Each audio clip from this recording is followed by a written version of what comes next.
So, what's up guys? It's me, your Mommy Uday. So, for today's video, mag-unbox tayo ng parcel. Pasensya na kayo sa sounds ha. May nagsa-sound trip yung asawa ko. So, ito, pangalawa, at saka ito. Pangatlo. Tatlo lang to, ha? May ano lang tayo. May quick ano lang din tayo. Chismisan ba?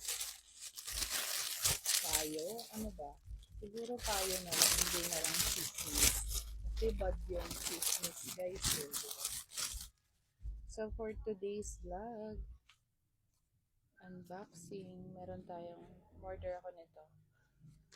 Food sack ba ito tawag dito? Ito, tatlong klase.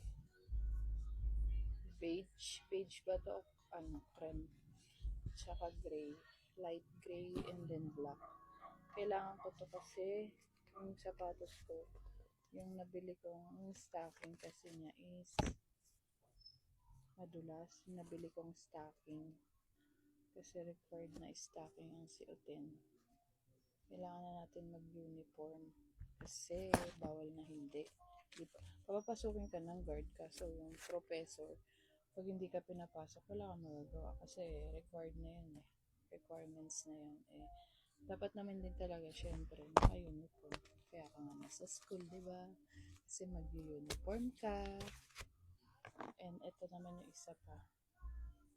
Yan, bali tatlong pares.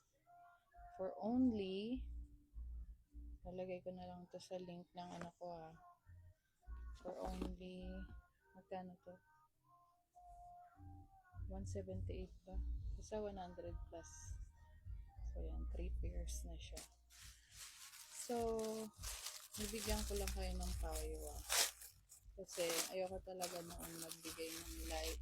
Ayoko mag-live, ayoko magbigay ng opinion, ayoko magsabi kung ano ang tao, ganyan. Pero ang mapapayo ko sa inyo, kesa pakialamanan nyo yung ibang, buhay ng ibang tao, try nyo munang pakialamanan yung sarili nyong buhay. Promise, uunlad kayo. At mag-grow kayo as a better person. Better person. Tapos this one, yan.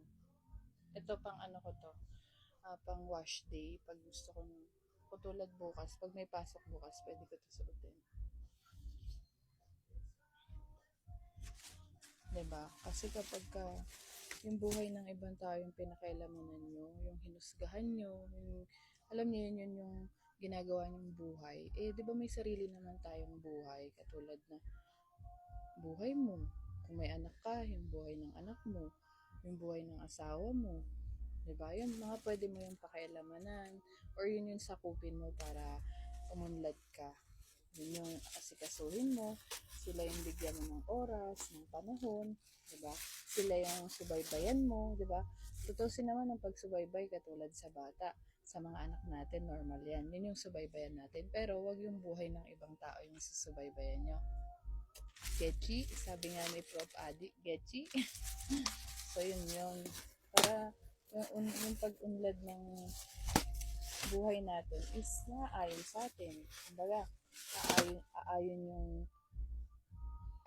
yung magandang usad ng buhay natin, daloy ng buhay natin. Hindi kasi, ako naniniwala ako na kapag yung pakikialamanan mo yung buhay ng ibang tao, ay never kang uusad, never kang aabante, at never kang makakamit ng success in your life. For me lang syempre, base na rin sa experience, base na rin sa mga pinagdaanan. Kasi kami mag-asawa, kung ano yung mga pinagdadaanan namin, kami mag-asawa yung nagre-resolba, hindi namin idinadaan sa ibang tao, or hindi kami nandadamay ng ibang tao. Diba? So, yun lang naman yung gusto kong ipayo. So, ito is weight scale, tawag ba rito? Timbangan to. So, i-reveal ko sa inyo bakit ako bumili nito soon. Huwag na muna ngayon. Nasa umorder ako ng timbangan at hindi ko siya mabuksan. Kasi lagi lang natin tandaan na kung gusto natin maging better person, be yourself, love yourself, ganun. Tapos kung may pamilya ka na, unahin mo sila. Kung may anak ka na, alagaan mo sila. Doon mo ituon yung oras mo. Alam mo, naniniwala ako bilang mother. Sobrang kulang pa yung oras natin sa pamilya natin mang para mang ano, para manghusga or manglait ng ibang tao pa or pakialamanan yung buhay nila. Sobrang kulang pa ako sa oras para mang ganun ng ibang tao. And naniniwala ako na hindi dapat. Diba? Kasi yung magiging key to your success kasi is to be a better person. Naniniwala ako dun, diba? Kasi paano kung hahamak ka ng ibang tao? Paano kung magiging better person?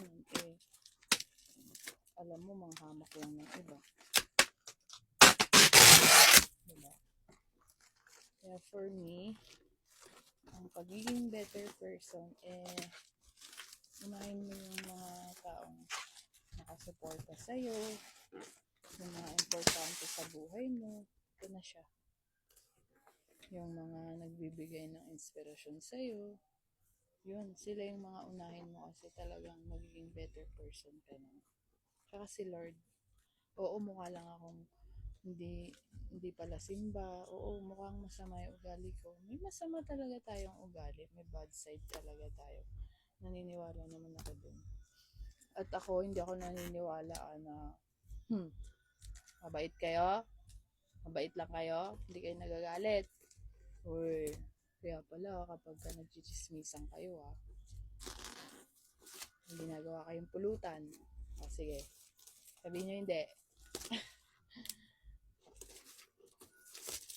Ayoko nung, alam mo yun, sige na, kayo na lang mabait. Ako na lang yung masama.